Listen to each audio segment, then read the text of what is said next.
Bonjour et bienvenue dans cette nouvelle émission des lettres et racines hébraïques.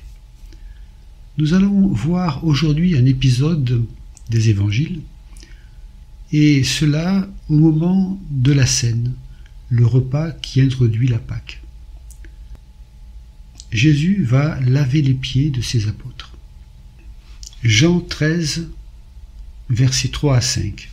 Il est écrit: Jésus, qui savait que le Père avait remis toutes choses entre ses mains, qu'il était venu de Dieu et qu'il s'en allait à Dieu, se leva de table, ôta ses vêtements et prit un linge dont il se ceignit. Ensuite il versa de l'eau dans un bassin, et il se mit à laver les pieds des disciples et à les essuyer avec le linge dont il était ceint. Jésus savait que son heure était venue de passer de ce monde au Père. Sa mort et sa résurrection étaient imminentes. Dieu était au contrôle de tout. Jésus savait qu'il avait reçu toute autorité de Dieu. Il est venu de Dieu et il retourne auprès de lui. Néanmoins, il prend volontairement la place du serviteur en lavant les pieds de ses disciples. Le Maître se fait donc serviteur. Il montre en cela le fait qu'il est venu pour servir. Sa venue est la venue du Messie serviteur, du Messie souffrant. Mais aussi, il enseigne un exemple à suivre, un exemple d'humilité et de service pour son frère, de pardon et de miséricorde. Mais il y a plus que tout cela. Regardons le contexte. Avant la scène, pour célébrer la Pâque, qui est le cœur même du mystère, Pierre ne comprend pas ce geste. Le Seigneur qui lave le pied des disciples. Pierre ne comprend pas. Simon-Pierre lui dit: Seigneur, non seulement les pieds, mais encore les mains et la tête. Jésus lui dit: celui qui est lavé n'a besoin que de se laver les pieds pour être entièrement pur. Et vous êtes purs, mais non pas tous. Versets 9 à 10. On pourrait traduire pour Pierre: à moins que je ne te lave de tes péchés par ma mort expiatoire, tu n'as pas de vraie relation avec moi.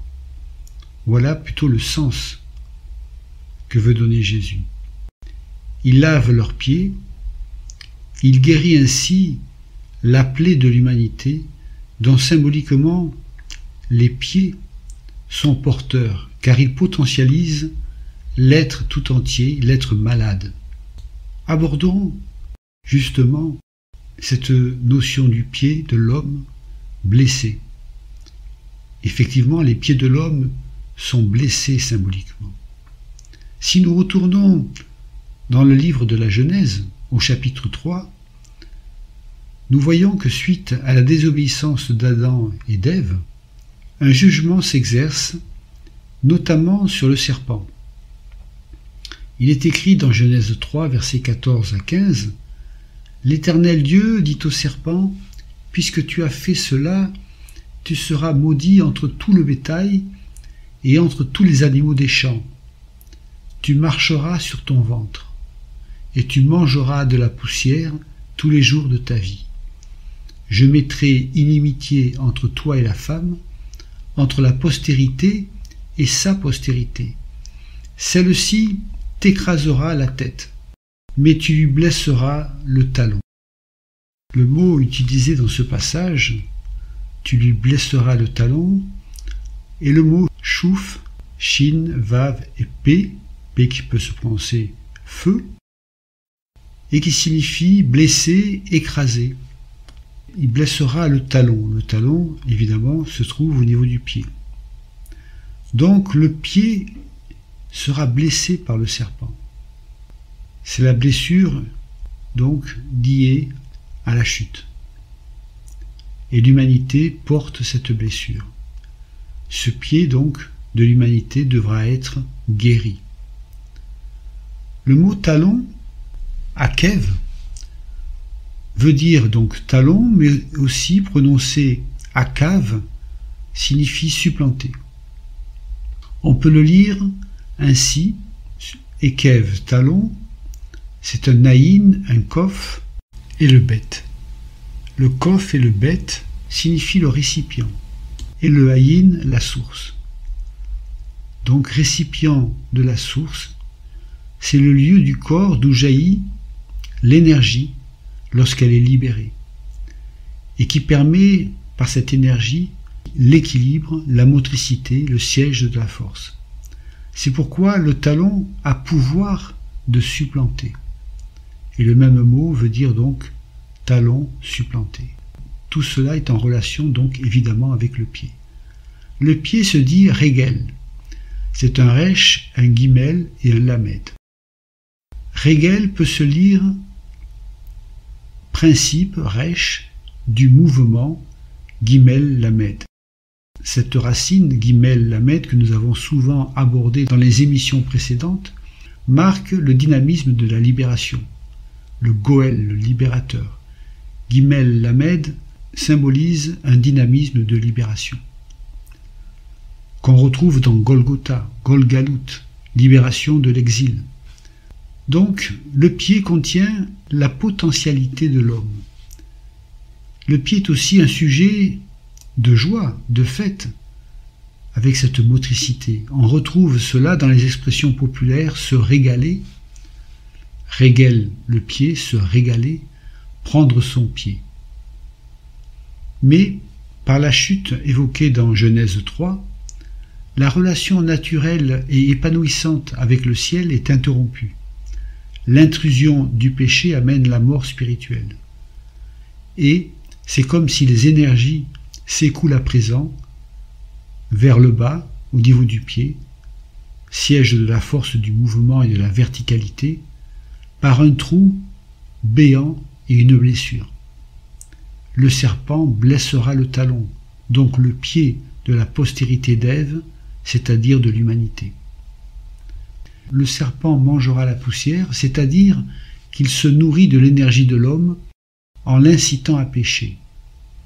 Il y aura un conflit permanent entre les forces sataniques et l'humanité. En blessant le talon, Satan rendra l'humanité infirme. Mais la postérité de la femme, en Jésus-Christ, lui portera un coup fatal, celui-ci t'écrasera la tête.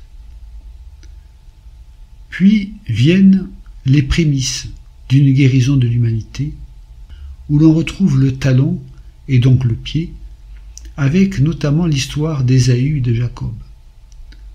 Jacob signifie le talon divin. On retrouve cette notion du pied, du talon. Dans l'histoire d'Ésaü et de Jacob, Ésaü est l'aîné, il sort donc le premier, et Jacob n'a aucun pouvoir. Il tient cependant en sa main le talon de son frère, c'est-à-dire qu'il rassemblera toutes les énergies de l'Adam contenues en Ésaü et les amènera à leur accomplissement. Jacob doit obtenir la primauté sur son frère, c'est-à-dire son droit d'aînesse. Il prépare un roux, le fameux plat de lentilles, le roux en hébreu, qui se dit Édom. Ésaü désire le plat. L'échange se fait donc entre le frère au niveau de ce roux, de ce plat de lentilles, et le roux est la même racine que le nom Adam. Ainsi, par cet échange, Jacob abandonne le vieil Adam et le laisse à Ésaü, qui le mange et qui s'identifie. Il devient alors Édom, c'est-à-dire Adam, figé dans le 6, le 6e jour, dans le 6. L'homme nouveau, incarné par Jacob, a supplanté le vieil homme. Ésaü est celui qui est à faire. Ésaü est la même racine que le verbe faire. Il est l'homme en tunique de peau, représentant l'humanité dans sa condition de chute. Jacob, Yaakov, est le talon divin. Donc le mot talon, ayin kof bet, avec le yod qui symbolise le divin, le germe divin. Le valeur numérique 10 qui nous ramène à l'unité. Jacob, donc le talon divin, en achetant le droit d'aînesse, assure cette mutation vers la lumière. Il annonce le Messie à venir, le véritable frère aîné qui fermera la blessure faite par le serpent au talon de l'humanité, de Genèse 3,15, et qui ne permettra plus au serpent de se nourrir de la poussière, c'est-à-dire des énergies de l'homme. Et cela nous ramène donc à l'épisode de Jésus qui lave les pieds, qui symbolise la guérison, justement qui va être apportée à l'humanité. Dans ce geste, il guérit symboliquement la plaie de l'humanité, dont symboliquement les pieds sont porteurs, car il potentialise l'être malade tout entier. Pilate, lui, se lavera les mains pour ne pas connaître la vérité. Il y a d'un côté le pied lavé, car appelé à être guéri, et d'un autre côté, il y a la main lavée, qui symbolise le rejet du Messie. Effectivement, la main qui symbolise la connaissance, notamment yada, qui veut dire connaître, qui contient la racine yad, qui signifie la main. La main est le pictogramme primitif de la lettre yod, la fameuse lettre yod de valeur numérique 10, qui nous parle du Messie, le germe divin. Le 10 nous ramène à l'unité. Pilate se lave les mains, c'est-à-dire qu'il va évincer le Messie, le yod. La symbolique est forte. Pour le chrétien, le Messie extérieur est venu, traçant par sa mort et sa résurrection le chemin intérieur que nous avons à suivre pour faire grandir en nous, justement, l'enfant divin, Jésus en nous, et entrer dans notre dimension messianique. Ici, avant la scène, le repas mystique, l'anticipation des noces du royaume, les apôtres doivent être ramenés à leurs normes ontologiques, originelles. Et Christ se penche vers eux et lave leurs pieds. Il guérit ainsi la plaie de l'humanité, dont potentiellement les pieds sont porteurs. Il est à noter que le pied a la forme d'un germe, le germe qui récapitule l'ensemble du corps. La guérison de l'épouse qui peut alors participer au banquet des noces. Le pied doit donc être guéri. Moïse reçoit l'ordre d'ôter ses sandales devant le buisson ardent. Le corps étranger ne doit séparer les pieds de l'homme et de la terre sainte. L'homme, désirant reprendre contact avec celui dont il a été séparé par une erreur, vient se jeter aux pieds. C'est le geste de Marie-Madeleine, la prostituée, qui s'est donnée à de faux amants et qui vient vers l'époux qui l'attend. Elle essuie de ses cheveux les pieds du Christ qu'elle a mouillés de ses larmes. Nous pourrions parler justement des larmes. Le mot hébreu pour larmes se dit déma, un dalet, un mème et un aïn. Le dalet et le mème est le mot dam, qui est le sang. Le aïn, c'est l'œil. Les larmes sont donc le sang de l'œil, le sang des profondeurs. Et les larmes sont matrices de la connaissance. Non des larmes émotionnelles, mais celles qui jaillissent d'une vision spirituelle. Marie-Madeleine a la révélation du Seigneur et Sauveur. Elle a la connaissance. C'est cette révélation. Les larmes qui jaillissent de la vision spirituelle amènent l'homme alors à se redresser. La croissance ne se fait pas sans les larmes. L'anagramme de larmes est le mot Amad qui veut dire se redresser. Marie-Madeleine représente l'humanité qui revient vers son véritable époux, celle qui jette sa chevelure, c'est-à-dire sa couronne, aux pieds du Seigneur, qui brise le vase d'albâtre qu'elle est, lorsque totalement accomplie, elle meurt pour exhaler son parfum. Si nous faisons un résumé de l'étude du lavement des pieds, nous pourrons dire, dans un premier sens, Jésus, le Maître, se fait serviteur, il montre un exemple à suivre, un exemple d'humilité de service pour les frères, de pardon et de miséricorde. Plus en profondeur, il y a la restauration de la blessure de l'humanité, symbolisée par le pied blessé devant être purifié. En forme de germe, les pieds contiennent la totalité des énergies à accomplir. Les pieds de l'homme sont blessés, les énergies, au lieu de remonter le long de l'arbre jusqu'à la cime, si on fait l'analogie de l'homme et de l'arbre, ces énergies, donc, au lieu de remonter jusqu'à la cime pour leur juste réalisation, vont s'écouler au niveau du pied par la blessure. Puis voilà la guérison divine. Prémisse d'une guérison que nous avons abordée par Jacob tenant le talon d'Ésaü. Jacob qui représente l'esprit, Ésaü qui représente la chair, Jacob supplante Ésaü.